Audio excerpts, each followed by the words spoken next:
When a good man dies, upon whose honored name there is no shame or flaw, no heartless cruel, no tarnish to his fame, we cannot count the loss and the cost when we reckon what we've lost when a good man dies. When a good man dies whose name can proudly stand, whose memory can command tribute sweet and grand in honor to the land, we cannot count the cost, nor reckon what we've lost when a good man dies. When a good man dies, who yet has memory survived to bless the many needs and cheer the hearts that bleed with high and selfish deeds, we cannot count the cost, nor reckon what we've lost when a good man dies. That's why we're here. We're here because we're saddened because of the loss of Dan Armstrong in our lives. And we're saddened for those who feel it most deeply and closely. But we're glad, as the cacophony showed, we're glad to have this opportunity to celebrate someone who made such an impact in so many lives. This good man, what he has done and meant to our lives. And we're celebrating. Now, there'll be celebrations of various sorts. There'll be celebrations of statements, sharing by family, and there'll be celebration of the kind of orderly disorder that we've just been part of, and we'll have some more.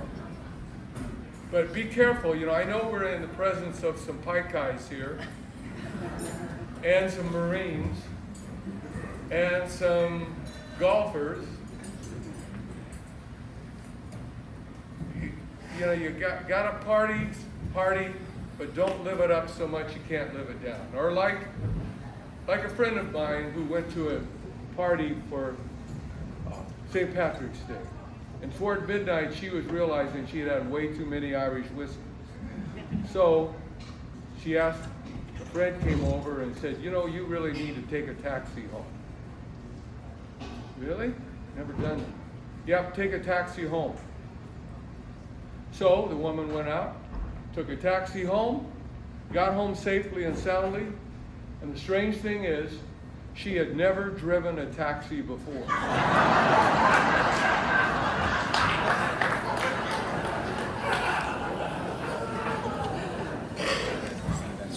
I'm Gary Barmore, and had the privilege, my wife Marty and I, of knowing Dan and Judy and their family through the years.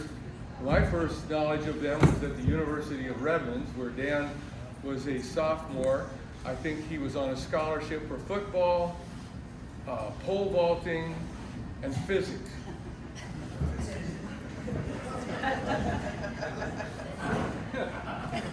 And I remember coming back from the freshman courts. You want me to stand taller? I can't. Well, I someone from the company here. All right. There you go. Yep. Okay, thank you. Did everybody hear that funny story?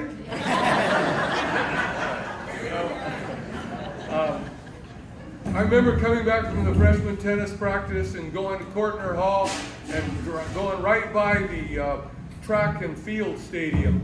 And out there every afternoon was this a big tie pole with a bunch of sawdust piled next to it. And then I'd look down the way here, and this Adonis, blonde and tanned and muscled, would be running down the ramp to try the pole vault over and over and over again. I didn't know Dan at that time, but that persistence paid off, I guess, because he still holds the record at University of Redlands for pole vaulting with an aluminum pole.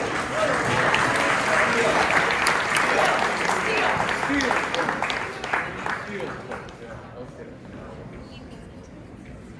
And then, next thing I hear is this guy is going out with the cutest freshman class that we had, pigtails or a ponytail and all, Judy Sundahl. So then I thought, cutest guy in the school, prettiest girl in the school, together, that won't last long.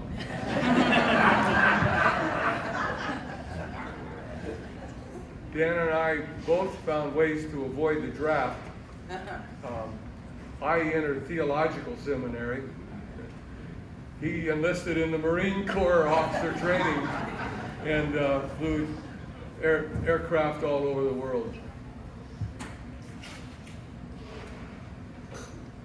In 1977, at the church I was serving in Costa Mesa, got ready to give the service, and out there in the congregation sat people, or could that be? It's Dan and Judy Armstrong and a couple of kids running all over the place. They had seen my name on the sign out front and said, let's give it a try. Despite whatever things we did right or wrong there, they stayed. They not only stayed, but they contributed. Kids to our youth group, bookkeeping and being treasurer to our finances, working with the clubs of the church, as Judy still does. So they were wonderful to be there and for me to have the chance to know them as friends. And I can say that Dan was quite a follower of Jesus. When we read the Gospels, Matthew, Mark, Luke, and John, the two things that stand out the most, where Jesus spent most of his time, was caring for the needy and going to parties. It's true. And so Dan could live with that. And besides all the wonderful work he's done with nonprofits, others, he evinced a care for others who are in need and were less fortunate. And I won't even say anything about the celebration side, but he certainly found it okay to be a person of faith and celebrate that faith with a great time.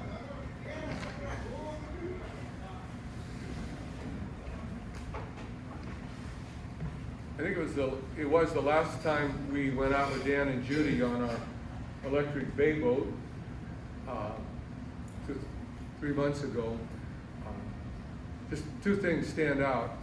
One, when we came by American Legion, Danny said, you know, I go there, and I remember there, I'd like to take you to lunch there sometime. The other thing was, he said, Gary, you got any new quotes that are full of wisdom? And I said, I have one, I just memorized it. And it is this. I said to Dan, for every complex problem, there is a solution that is easy and neat and wrong. And he really affirmed that, because as we know, Dan always wanted to dig deeper. He wanted to know the facts. He wanted to know the details. He wanted to take it all in time and get it right. And that's one of the reasons he was such an invaluable asset to a Marine Corps unit. That's why he was crucial to a banking institution. That's why he was a gift to nonprofit boards. That's why he was wise as listening to the wild ideas of his kids growing up and responded with wisdom and love. One less guy like that in this world, folks. We've got to fill that gap. We're going to hear more about it right now from people who know it better than others, his family. So I'd like to invite up, I think first Scott, then our couple of grandkids, and then Shannon and Dana and Kristen. Okay. That's good.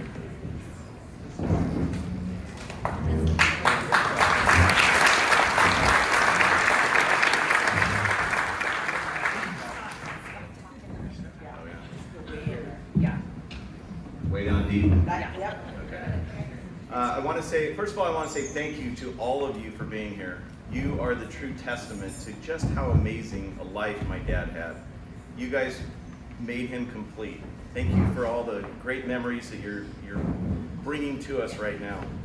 My sisters have decided for me that I'm the one who gets the difficult task of going through all his history of his life. So I'm going to, it's probably not going to be as fun as Gary, and I'm certainly no speaker like Gary. Better? Yeah. Give it to us. Okay, here we go. Can people hear me in the back? Okay. Dan Armstrong was born in Los Angeles, California on October 6, 1940. He grew up in Sierra Madre with his older sister Diane. His mom Gertrude was a school teacher and his dad Merle was an LAPD officer.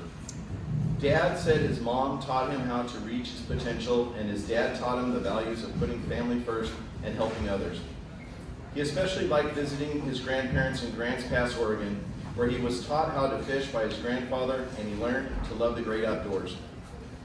Dad was an excellent athlete and an incredible work ethic that carried over into his career and family life.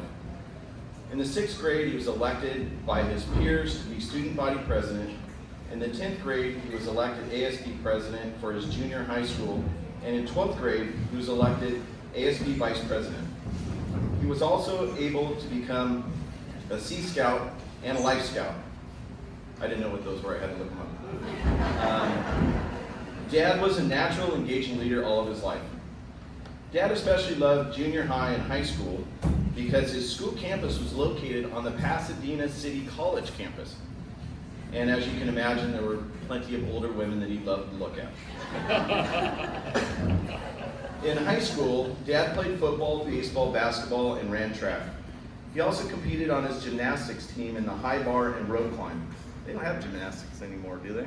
I think in high school they have that. Dad received offers from several colleges: Pomona College, Claremont Men's College, USC, Occidental, and Redlands. Ultimately, he chose Redlands to compete both in football and track. Dad met Rod Severson during their freshman year in college, and they became best friends. This friendship led to Dad joining the Marine Corps. Rod introduced him to his dad, Sevey, who was a high-ranking Marine, and Dad was also influenced by his uncle Dan, whom he was named after, who was a one-star admiral in the Navy during World War II. Dad and Raj joined the Marines together and began their training in the summer after sophomore year in college.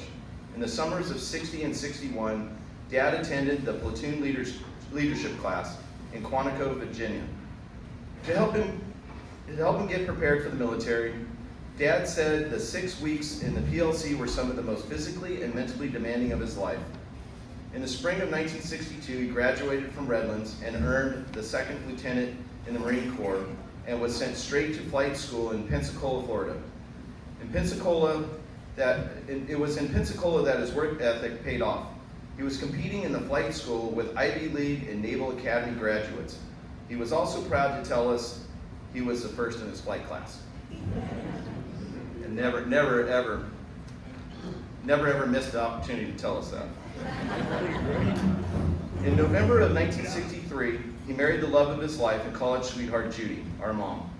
We celebrated their 60th wedding anniversary last November. As many of you know, Dad left for the Vietnam War in May of 1965 on the Valley Forge aircraft carrier and landed in Okinawa, Japan. He spent 5 weeks in combat training and then spent several more weeks in Da Nang, Vietnam. From Da Nang, he was sent to Marble Mountain. In early September of 1965, about 18 days after he arrived in Marble Mountain, Operation Starlight began, and he was part of that. In the first wave of the fighting, 5 of the pilots and 4 support personnel were wounded. Dad and his buddy, Dick Luer, were flying H-34 single-propeller helicopters during this mission to rescue a recon team that had been under fire for 5 days on the mountain ridges. Dad had to land half of his helicopter on the side of the ridge, and the other half was suspended in air while under heavy fire. The recon team was able to jump on board and flown to safety. Dad earned a single mission air medal for this mission. Dad was always very grateful that none of his squadron mates suffered a fatality. Upon his return from the war, Dad was blessed to have many support systems to help him adjust to civilian life. In addition to his parents, sister, and his wife, I am convinced that this group of friends from Redlands, known as the GMS&H group, became a pillar of strength. They became a pillar of strength that he needed to acclimate into his new life.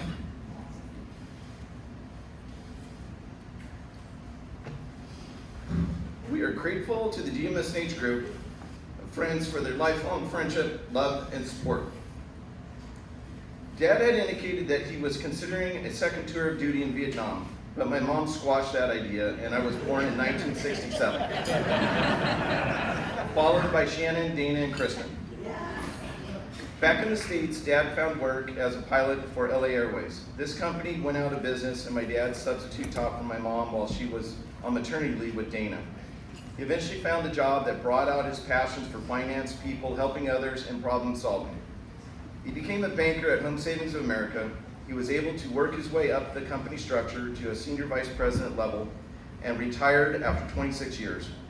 After retirement, he found his fulfillment and passion in banking and finance while serving on the board at Orange Community Bank and on the board of directors for Goodwill.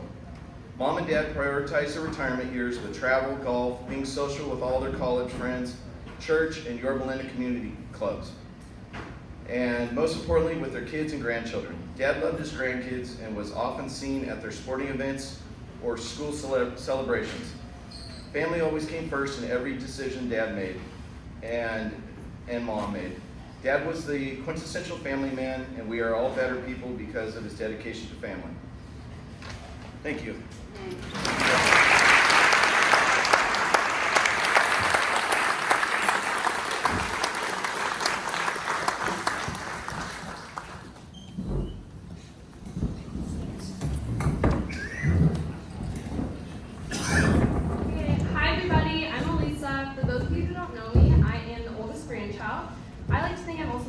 But I guess that's up for interpretation. So for me, the hardest part of losing someone has been realizing that your last memory with them is just that, the last. That's why I will forever cherish the memories that I do have with Papa. I will always remember the stories he used to tell me about his time in the military, and while they might have been a little bit long, I would give anything to hear the story one more time. I'll remember seeing him cheering me on at my lacrosse games, or remembering how every time I saw him, he'd say, "Hi, sweetie," and pull me in for a great big hug. I'll remember his laugh and how contagious it was, and I'm sure everybody knows you could hear his laugh from a mile away. I'll remember when he and Nana took me to the Grand Canyon and I was the only grandchild for just a little while. It was great. Sorry, cousins. I'll remember him and Nana taking us to golf camps, and even though I did stick with it, sorry about that, I had the best time. I'll remember how he would give up anything for the people he loves. And I will always, always remember the fun, supportive, loving, amazing person that he is. I love you, Papa.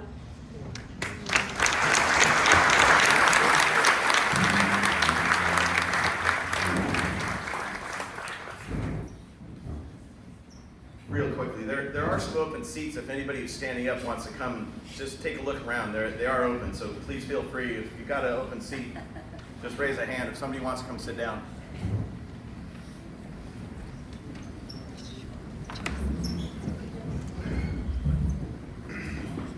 Hello? Okay. Hello. All right. My name's Riggs. I'm the grandson of Papa, is what we call him. And have some words. Papa was a dedicated grandpa who took an active part in all of our grandkids' lives. At an early age, he'd pick us up from preschool, take us to our favorite lunch spots, and spend time with us while our parents worked.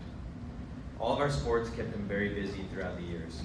He'd call our mom each week and ask, "What sporting events do the kids have this week? We want to come watch if we can." And he'd show up all the time to support all of his grandkids. Anytime we got an award, Papa would always be curious about it, who awarded it, what it was for, and he couldn't wait to tell all of his friends. He loved the different personalities of us grandkids and always wanted to be present in our lives. Us grandkids love hearing stories about Papa from our parents and how fun and sometimes mischievous he was. We all knew he was a stud, a pilot, and a veteran. He He was at our Veterans Day ceremony every single year throughout elementary school. He would show up in his flight school jacket and would carry a huge helicopter with him into our classroom. My favorite thing about Papa, though, was seeing all the friends he had. You can tell he was a loyal, lifelong friend to many. I had the honor to meet a lot of his friends when we threw him and Nana a 60th anniversary party. I could feel the energy in the house, lots of laughter and years of friendships. I hope I can have lifelong friends like he did. Papa was not only a role model to me, but to all of us, and we wish we had more time with him. We love you, Papa, and I hope to continue to make you proud.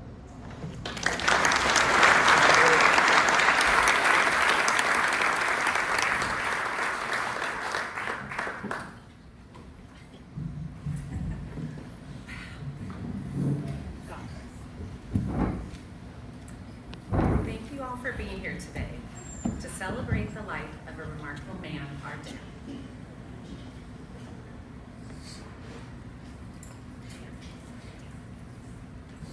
It's incredibly hard to say goodbye to someone who is such a good human being. So caring, so strong, so loving. He was a great son, a loyal friend, a devoted husband, a beloved uncle, a loving father, a proud papa, and a dedicated Marine. Throughout the years, he was known to many as either Papa San, Babyface, Chubby Cheeks, Danimal, Chardani, or Colonel, to name a few. He was so full of life and always up for a good time, ready to share a laugh with anyone, or maybe even a few tequila shots.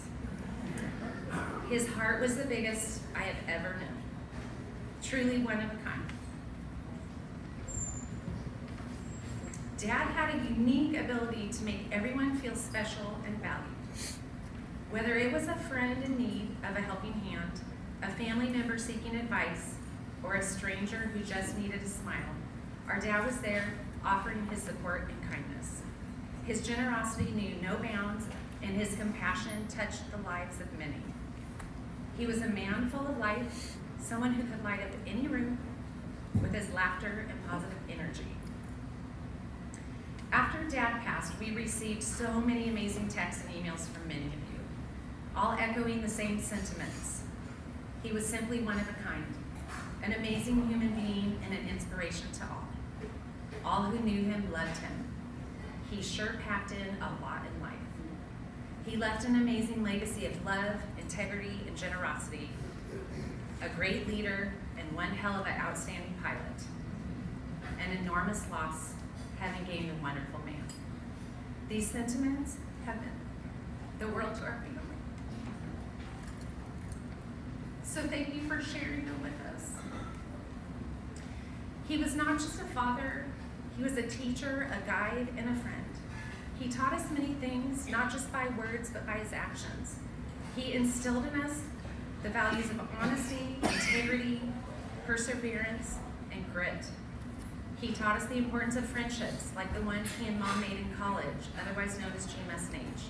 But he also helped us to learn to be a friend to others and how to foster those friendships. Such an amazing lesson to have learned from him and Mom too.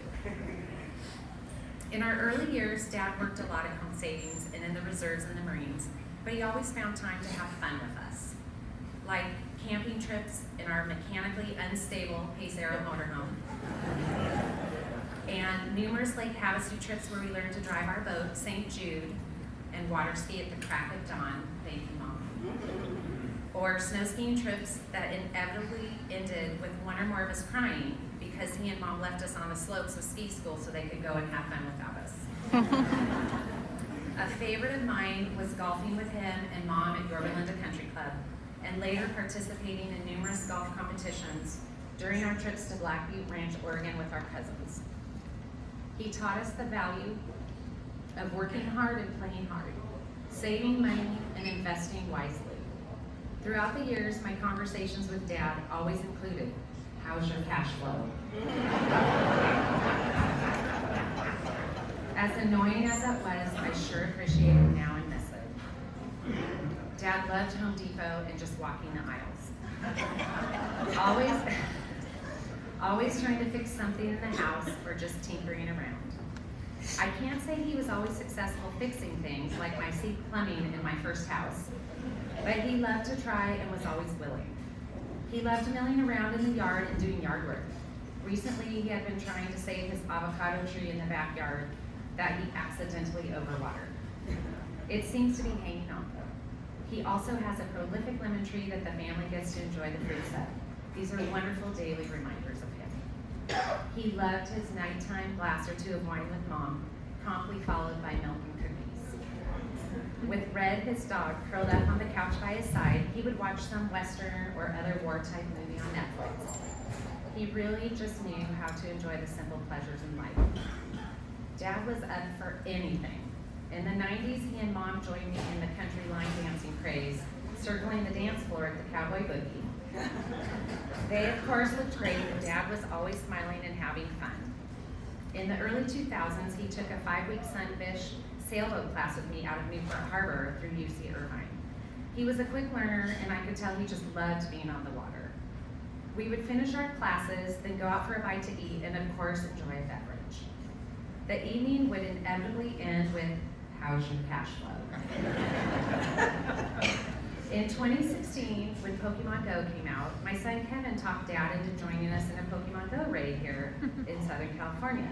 It was very entertaining watching Dad try to join these battles on his phone. He never quite comprehended these virtual battles, but he was all in, frantically tapping away with his finger. He just wanted to spend time with us, so he didn't mind looking a little guilty, a little goofy. The three of us had a lot of laughs together that day, and now lots of memories to go with it as well. Dad loved hearing about Kevin and all of his accomplishments and activities. He was always genuinely interested in Kevin and in all the grandkids. They were for sure his pride and joy throughout the years. We were and are so proud of Dad being a Marine. He was a Marine who defined the word dedication. He wasn't just proud to wear the uniform. He lived and breathed the values it represented. He embodied the spirit of service, sacrifice, and unwavering commitment to his country, as well as to his family and friends. He was an amazing helicopter pilot from what we've been told by fellow Marines, and flew with great skill and courage. He brought many of the lessons he learned in the Marines home to our family. He taught us the true meaning of grit, often reminding us to suck it up, and pain is weakness leaving the body. These weren't just sayings to Dad. They were principles that guided his life and ours. He showed us that true strength comes from enduring hardships with resolve, and that giving up was never an option. He was and always will be a true Marine, one who never gave up.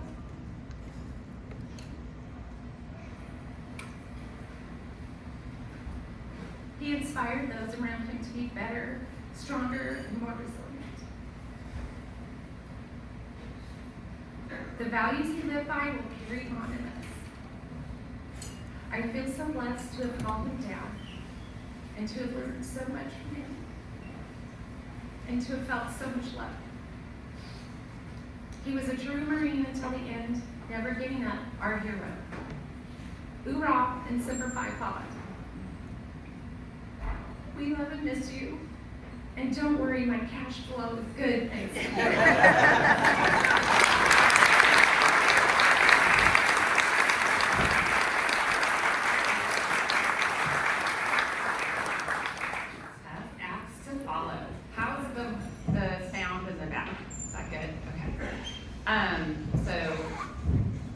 Dad was simply the best, and I have to say I heard a lot of people coming on. I was the greeter for a while, and a lot of people said he was the best. So that's the first line in my speech. He truly packed a lot of life into his years and dedicated his life to family, friends, and his country.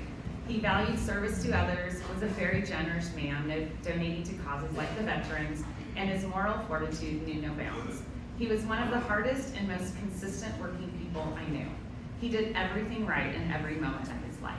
Even his pranks throughout his life were right on. Dad was present in every aspect of our lives. He cheered us on in sports. You could often hear him yelling from the side, usually at the referee. He came to school events, always smiling and pretending to enjoy them. He gave the best life tips, weekly if not daily. I would call on mom and dad to discuss anything going on in my life, whether it be personal, financial, or work-related. He had the best, most honest advice, sometimes unsolicited, and I always felt better talking after talking to him. Dad encouraged us to be financially literate, as you heard. My first really embarrassing financial lesson was after discovering that my job was not taking taxes out of my paycheck. I mean, what 16-year-old looks at their paycheck? My aunt was a CPA at the time doing my taxes, and my dad couldn't have been more disappointed with me making him look bad in front of his sister. That was just the start of daily, weekly, yearly conversations about finances, and many meetings with Dad to have a plan and to map out future savings. He sure did love to talk finance, as you heard, and many of us benefited from his advice. And let's not forget about his political rants he enlightened us with, whether we wanted to hear them or not. I would have loved to hear his commentary during this current election. Oh my goodness. There's not a moment in my life that I did not feel supported, loved, and adored by my dad. Even in my not so fine moments, which many of you know about, there were more than a few. Dad was a hero who fought bravely in the Vietnam War, as you all have heard, who was an extremely skilled helicopter pilot, we've been told. I'm assuming he saved many lives during the war, but the one life he saved that is most meaningful to us is my mom's. Dad would not take no for an answer when trying to find a hospital that would consider my mom for a lung transplant at age 75. Without his research, phone calls, persistence, and determination, Mom would not have received a lung transplant from Cedars just over 7 years ago. He left us with the best gift. I'll never forget the phone call.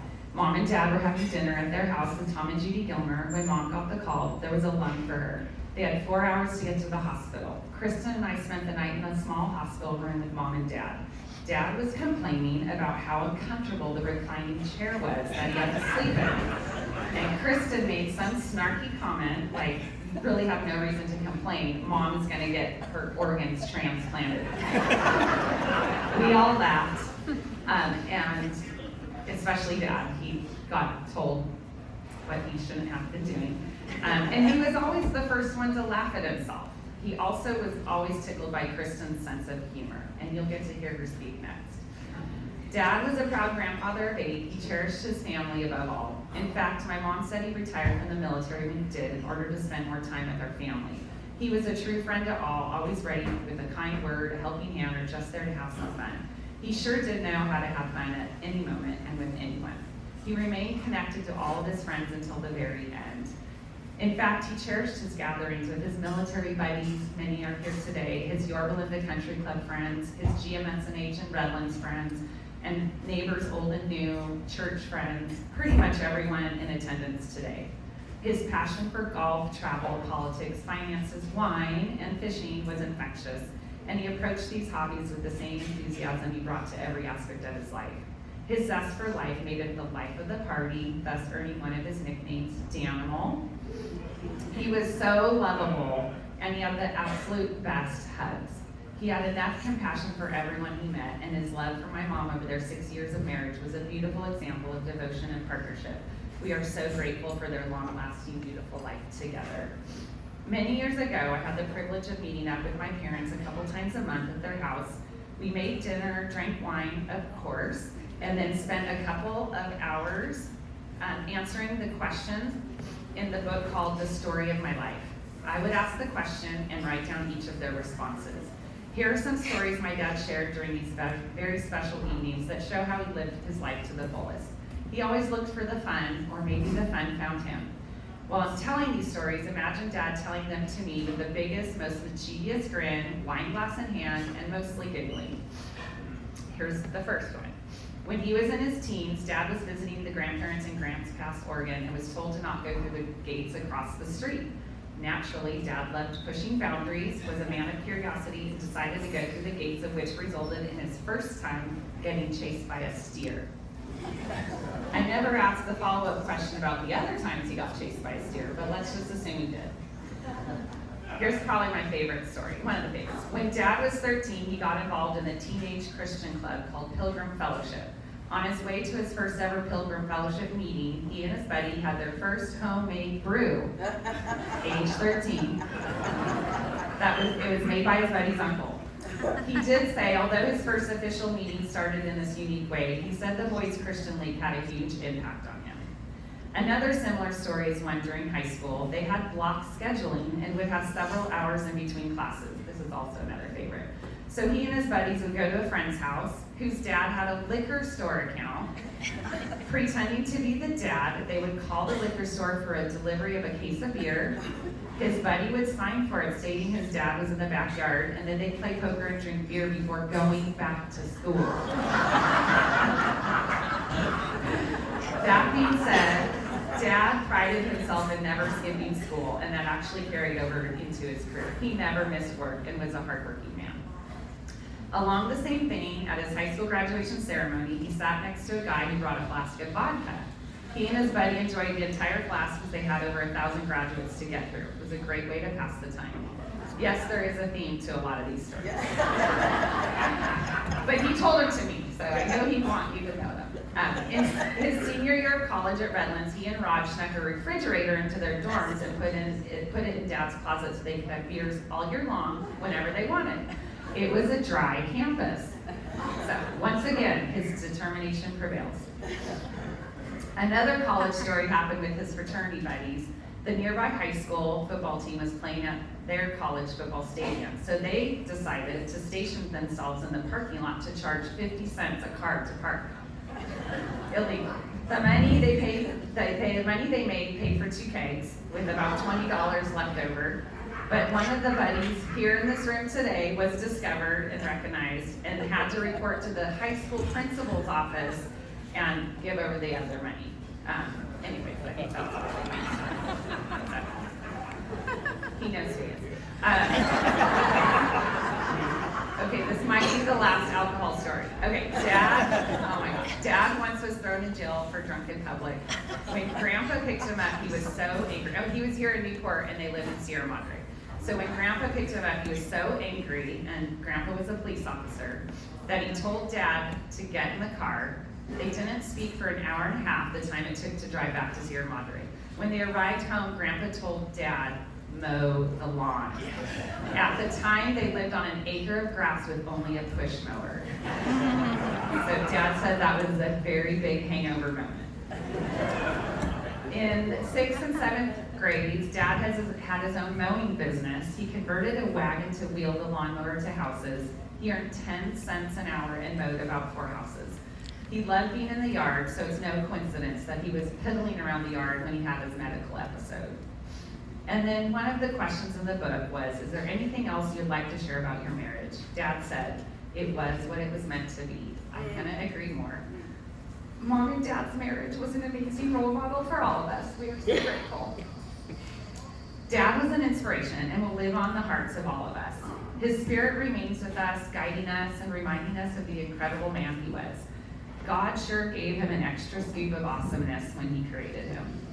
I miss him dearly, but let's raise a glass and celebrate the extraordinary life he lived and the impact he had on all of us. Cheers to you, Dad. I love you.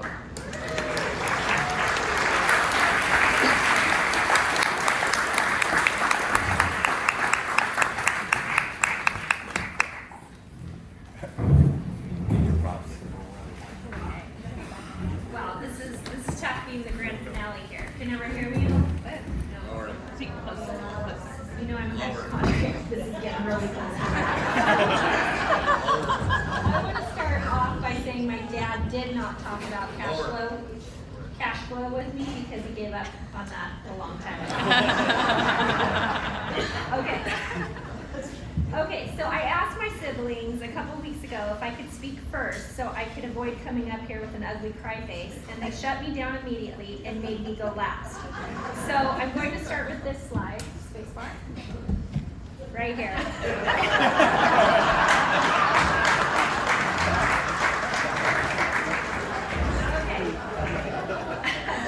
I'm about 90% sure, maybe higher, I was my dad's favorite. My siblings may refute that, but but if you know, you know. We'll just keep this slide up for a while, but I do have others to help you visualize some of the stories I'm about to tell about my dad. Louder. Is that good? Okay. Of course, Amy Bondere back there getting pushy. Okay. I often refer to my dad as my favorite person. He's always been my favorite person. I think we had very similar personalities, and therefore we had a strong bond. He understood me, I understood him. My dad is the first person I think of to call. I promise I won't cry after this. Think of to call when I want to share something, even today. He was my kid's biggest fan, and I was his biggest fan. I looked up to him, adored him, felt complete knowing he was always there to support me. He made me laugh, brought so much love and security into our lives, and I couldn't wait to always give him a big hug. Not only did we have similar personalities, but I physically inherited his thick ankles, man hands, white feet, and chubby belly. They all look great on a girl, and it looks like I'm headed for inheriting his jowls in the next 10 years. I'm looking forward to that. Thanks, Dad. I used to call my mom and dad every morning on my way back to work, I was on my way to work. My dad would answer the call by saying, "Morning drive." He knew I'd be calling at the same time every day, and on days that I didn't get a chance to call, he'd leave me a voicemail saying, "Hi Kiki, we missed your call today. Just want to make sure everything's okay. Anyways, give us a call. Love you. Bye." I'm so thankful for those phone calls now. Okay. It was our uninterrupted time to check in unless Donnie McFadden was calling on the other line, which happened a few times, and my dad would say, "Donnie's calling, gotta go," and he'd hang up. Is Donnie here? Oh, okay. Anyways, Donnie's on the right here. I mean, he's adorable. I'd hang up on someone for him too. Yeah, so I would definitely get totally thrown to the side for Donnie anytime Donnie called at the same time. Anyways, these morning calls were a time to let my parents know I was thinking about them each day, and for me, it was often my free therapy session where my parents got to listen to something I was ranting on about. If my ranting would go on too long, my dad would ask, "Do you ever stop talking?" The answer is no. He was always good at putting me in my place, which I thought was funny. Sometimes he'd get silent and then slowly say, "How do I want to say this?" That's when I knew an insult was headed my way. But my dad was such a good listener, always giving good advice. I find myself saying the same things / tough love to my kids that he said to me, such as, "Suck it up, don't be a sissy, toughen up, or shit happens." All good advice in my opinion, and a good lesson for your kids to grow thick skin. Okay. I recently had a friend come over after my dad passed away, and she wanted to tell me something she observed over the past years as she got to know my parents at sporting events. She said it was obvious that we had a strong connection and that we loved each other a lot. She said she wasn't brought up in a family like that, but she noticed that I tend to be very comfortable and confident in my own skin.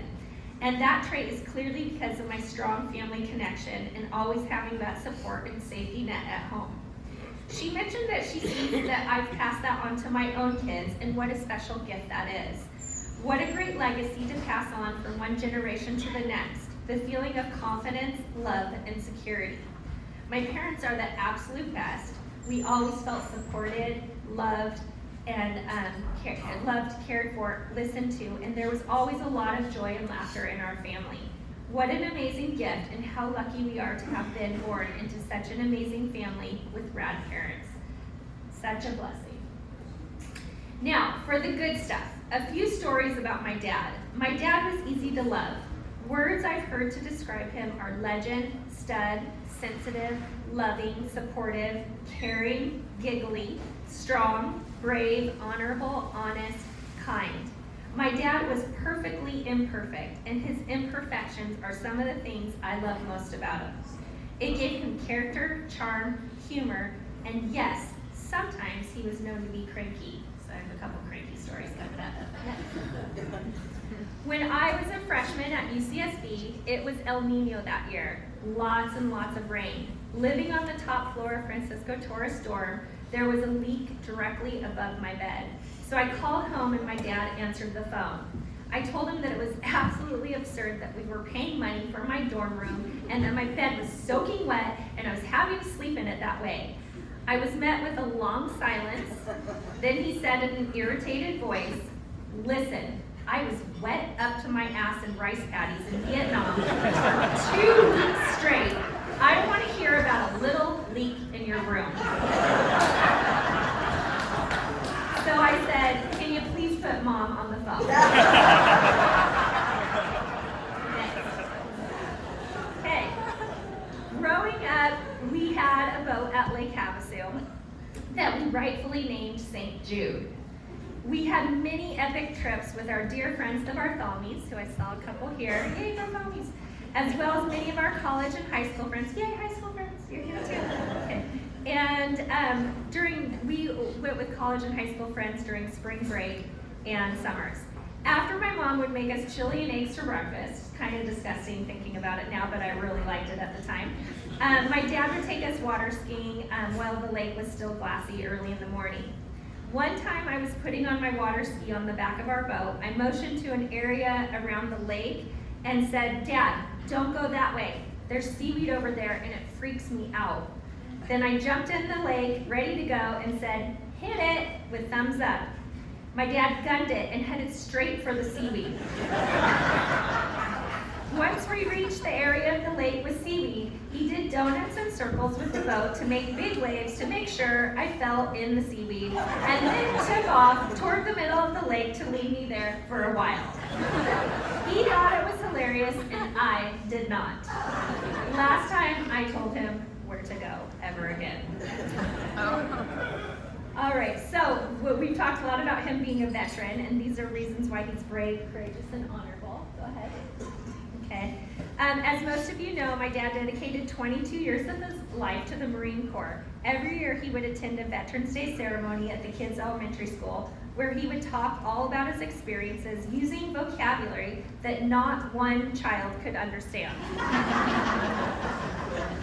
I would have to translate for him to the kids and dumb it down so the kids would understand what the heck he was saying. I finally made a slideshow for him with questions on it to keep him focused, and I would always say, "Remember, these kids are only 5. This tradition lasted for 13 years, and he was so proud to be representing the Marines alongside all the other veterans. He would tear up hearing their stories, and it was obvious his time in the military left a lasting impact on his daily life and gave him so much pride. When he had a quadruple bypass in 2020, he had a Marine Corps t-shirt hanging up in his room that said, "Pain is weakness leaving the body." One of his favorite things to yell out was the Marine Corps, "Hoorah!" On the last day of his life, he was watching Cece graduate from 6th grade and yelled, "Hoorah!" as she crossed the stage. I thought it was so funny. Next. Okay, as you can see, he loved to dance. At every wedding, my dad would dance with me and my sisters for hours. That was our favorite thing to do with him. He loved to dance. We have so many photos of him dancing with my mom, sisters, friends, family members. He had quite the dance moves, and he always showed pure joy when he was dancing. He was my kid's biggest fan and such a dedicated papa. He went to hundreds of sporting events through the years and would ask me when and where their games were each week.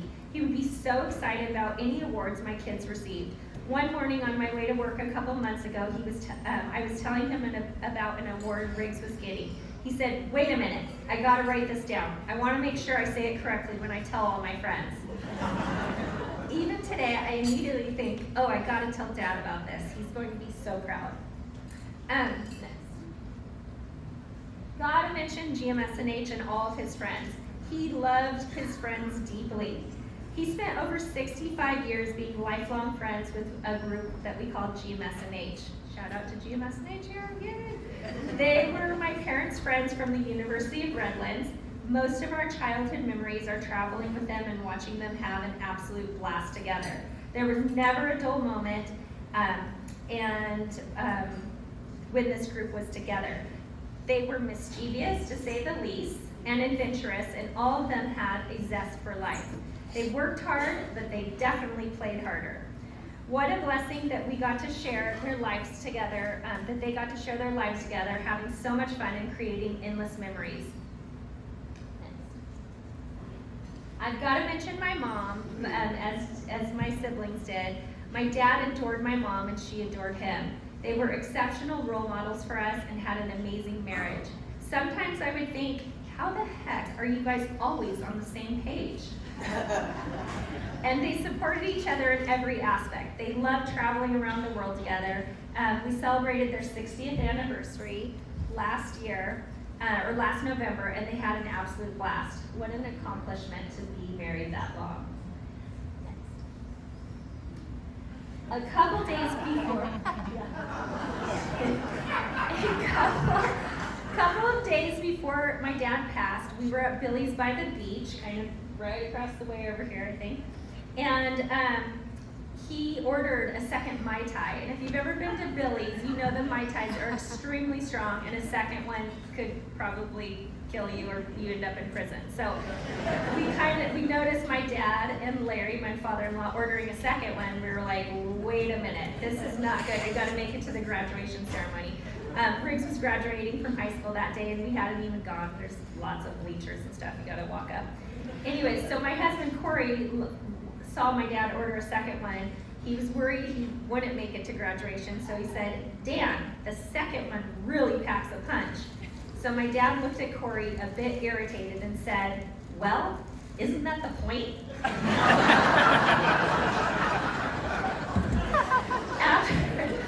After graduation that same night, he came over for a glass of wine, and I went to pour him a second glass, but he said, no, Mom will get mad at me. So I said, don't worry, she's not looking. She won't even know. And I gave him a wink. He just laughed and winked back, gave me a huge smile, and of course he accepted that second glass of wine. My dad and I understood each other's personalities, and I absolutely adored everything about him. He was everything to me, and to say I'm going to miss him is a huge understatement. I think of him first thing every morning when I wake up and constantly want to call him to tell him something new throughout the day. He has provided the absolute best life for my mom, my siblings, and all his grandkids. He was a giver, a provider, best friend, honorable soldier, role model to so many, and all around the best person ever. He lived a fabulous life surrounded by so many people that he loved, and they all loved him back. His life story is an epic one. After all, isn't that all we can ask for? Cheers to my dad and to a life well lived. Love you so much, Dad.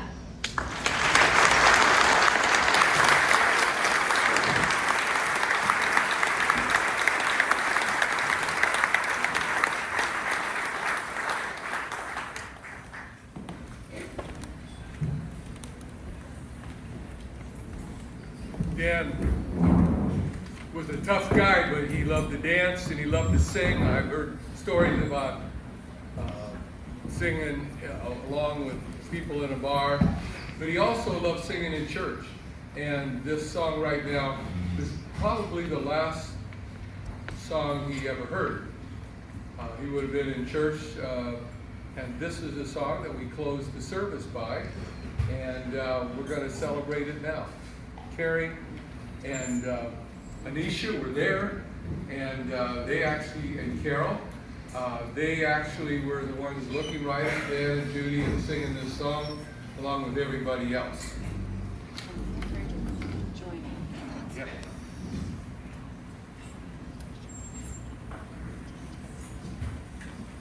And if it's a song you know and you want to join in, please go ahead. Oh, I left the paper. The paper. Sign.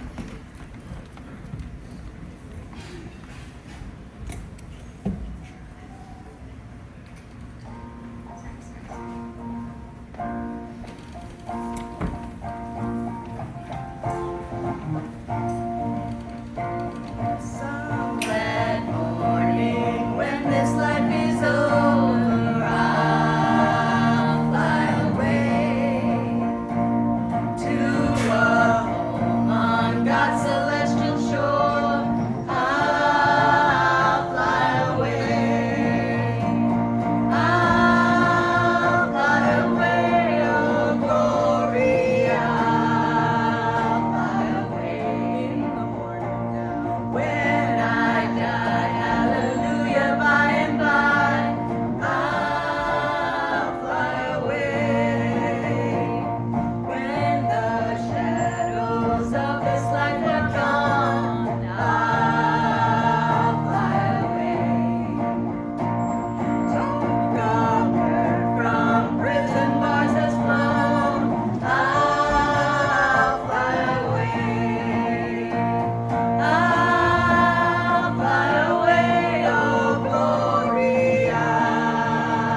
one of the great things I've been looking forward today is to find out who Gilmer is. Dan would always just say, well, Gilmer's coming, or Gilmer told me that. And so wherever you are, Tom, the famous Newman. Gilmer.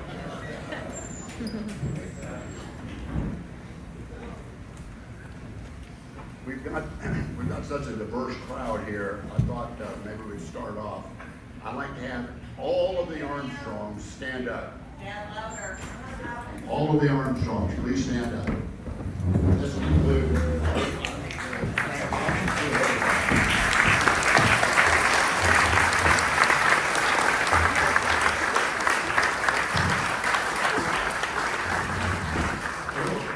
four children, 8 grandkids, and innumerable cousins and son-in-laws and everything, so it's a great family.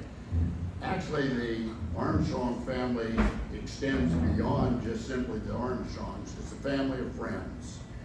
And I first met Dan 66 years ago when we entered as freshmen at the University of Redlands.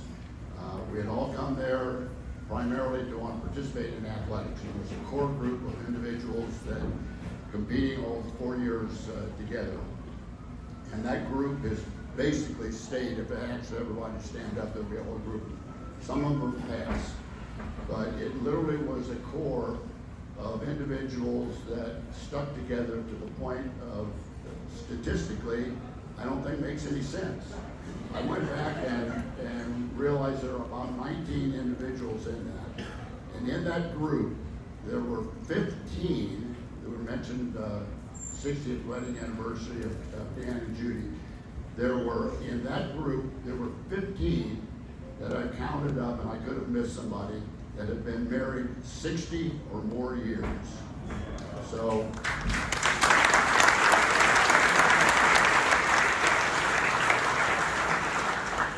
and that literally became sort of the core. When we started having kids, the kids that resulted from these marriages were almost like brothers and sisters. Many of them were born within 2 or 3 months of one another, and they grew up together. Our wives were pregnant at the same time, and that kind of thing.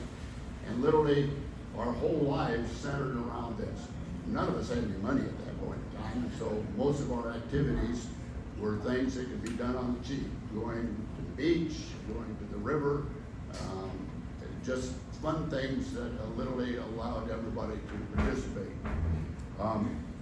When I first met Dan as a freshman, we were trying out for the freshman football team. And this is where there are several people that are here today that are a result of that. When we were trying out, Redlands was a Division III school. There's no ifs, ands, or buts about it. There were no D1 athletes in the group. The only person that would have been a D1 athlete was our quarterback, Roger Cheney. And I remember when we were all lined up, the freshman football coach says, okay, everybody wants to be a quarterback, go over here, the running backs go over here, the linemen go over here. Rod Severson, who had been a quarterback with Bill White at Tustin High School, and as I talked to his high school coach, he really wasn't that good. And Dan knew who Roger Cheney was, because he had been first team All-CIF the year before. He was a legend. He knew good and well that if Rod was going to try to be a quarterback, he'd never get on the field. So he said, Rod, go over with the lineman, go over the lineman. So Rod went over with the lineman. He was issued a jersey number 58, and so was able to play, but not as a quarterback because of his ability. Dan, on the other hand, was an outstanding athlete. He was a starter all 4 years at Redlands. Gary, he doesn't still hold the school record. He set the school record at 14-2 with the old metal pole. It was right at the transition period in 1959, 1960 that we were transferring from metal poles to fiberglass poles. And 14-2 was an amazing part. Frankly, I went to the Olympic trials in 1960 at Stanford, and the world's record was set at that point in time at 15.6 on a metal pole, so it was just barely a foot higher than Dan went. With his background, I'm thoroughly convinced that he continued on after graduating. He would have been an 18 or maybe possibly higher vaulter because he had all the prerequisites, the speed and gymnastics background and that type of thing. When we graduated, Dan immediately had gone through with Roger Severson, he had gone through the Marine PLC program, which said that when you graduate, you would be commissioned as a second lieutenant. That he would plan to go together, go to flight school. I don't know whether or not Vietnam was in their plans at that point in time, but that was the plan to become aviators. Rod screwed that up because he jumped off the second story of the girls' dorm and broke his leg. So the Marine Corps didn't want to have anything to do with it. So poor Dan, right after this, 1 week after graduating from college, had to be shipped off to Pensacola and went through the tours that we've been told about as far as Vietnam. When he came back from Vietnam, he stayed in the reserves and rose to the rank of lieutenant colonel over the years. One of the things that was, when we would communicate with one another, a lot of times we'd send out emails or texts, and he had gotten the name of Colonel Dan. Well, one of our friends in the back here, Jack Selman, who is an excellent architect, but went to Cal, and spelling was not one of his strong points. And so he would say, okay, the people that are coming on this particular trip would be Colonel Dan, except Colonel was spelled colon. And so Dan, for years, when we were referring to him, it was not Colonel Dan, it was colon. To be included in our group, you had to be very, very thin-skinned, or thick-skinned, because nobody was given any kind of breaks in that particular regard. One of the things, when he had gone to work at Home Savings and had risen up, he was appearing at a graduate class, I believe at UCLA, for people that were getting their master's degrees and whatnot. They wanted to know exactly what he would advise as far as, how have you been able to advance in the banking industry and this kind of thing, thinking full well, I got an MBA from Wharton or from Harvard or something like that. No, Dan said no. He said, I was a PE major. I learned to fly helicopters. I went to Vietnam. He says, the rest of it's just a piece of cake. Leadership that, of course, he got from the Marine Corps was the reason that he was able to progress in that particular fashion. It was about 7 years ago, as I believe Kristen mentioned, that Judy was able to get her lung transplant. And I remember like it was yesterday, because when we were with them, we had brought some dinner over, and it wasn't looking good at all as far as getting the lung. It was not looking good as far as getting the lung. And we had brought over some salmon to eat, and we had gone through our first bottle of wine, and all of a sudden the phone rings, and they have the lung that she's going to be able to receive. It's lucky that we didn't start on the second, otherwise nobody would have been able to drive her to the hospital. It was about 1981 that a huge group of people here from Yorba Linda Country Club remember the Armstrongs. And it was at that time that we had talked about with the Armstrongs about joining the club. And so Judy and I went down and paid, and I believe I paid $5,000 at that point to get a membership. We told the Armstrongs that we had done it. They went back the next week. The price had gone up to $6,000, and Judy's held it against me ever since. But it's sort of hard to be, when you realize the involvement as far as the club, when you consider that Judy was always a much better golfer than Dan. But through the years, again, everything that we have done through these years is a result of this friendship that started 66 years ago. The same identical thing would be true as far as the friends that they had through the club, through business, through the Marine Corps. He's obviously a special, special man that will forever hold a special place in our hearts. So I hope everybody is able to enjoy the memories that we've had of Dan and the friendship and the love that we have for him. Thank you.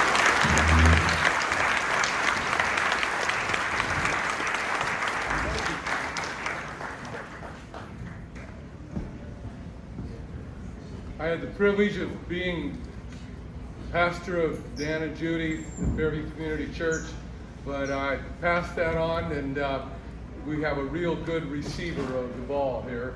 Is Reverend Dr. Monica Crisaro, who is now pastor of Danny and Judy and family. And thank you for being here to close it out and wrap it up. Well, wrap up this part. So I've come to talk about soccer. Oh, no. One thing I am going to talk about is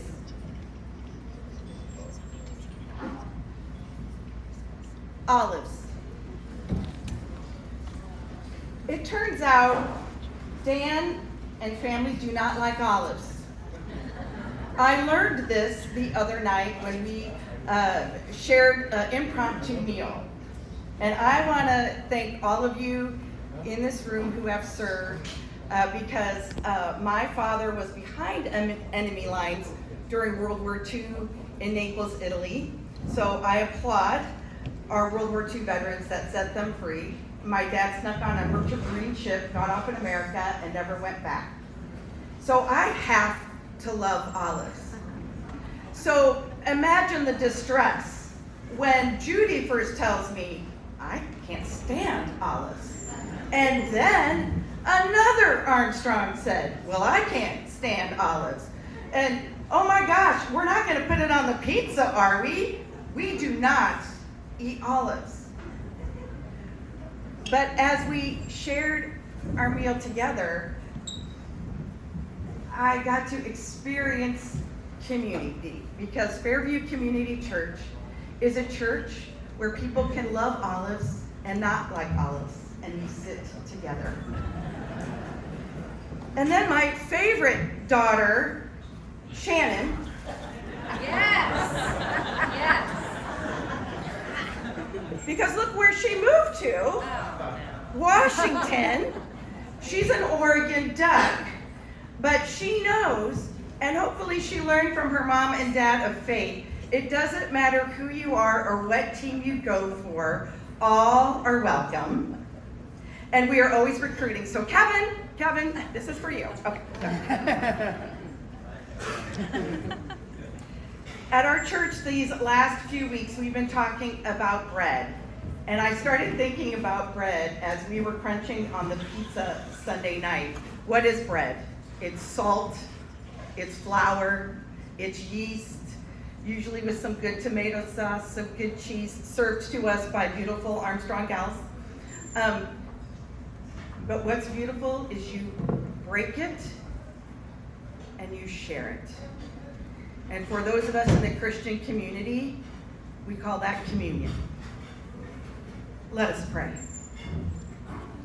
Loving and gracious God, we thank you for this place, this space, this community that is so diverse. That's what Dan did. Dan brought people together. Dan's energy and life and questions and his curiosity about life drew others around him. We celebrate today. We will keep on telling stories today. And because of that, Dan will live on. And we get to say, he is a blessing to us all. Amen. To continue that, the family invites you, look at these cards that are on the table. They invite you to write down a memory and share it.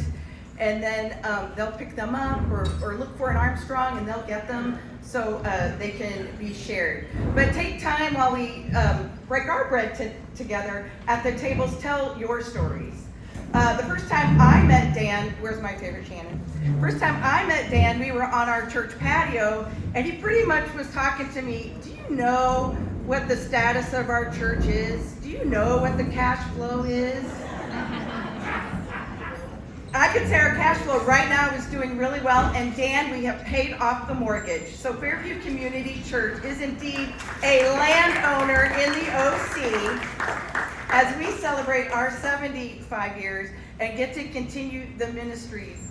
Every day after church, Dan would come up and say to me, where's the favorite dog? Right here. And he would come up to me and, you know, he'd have something on his mind, and he would always give me a little bit of advice. And one piece of advice he gave me is like, can we change our sign on the corner? And we did change our sign on our corner because of Dan. And our message on the corner now says, all are welcome all the time, no matter who you are. And that's because of Dan. So thank you, and thank you.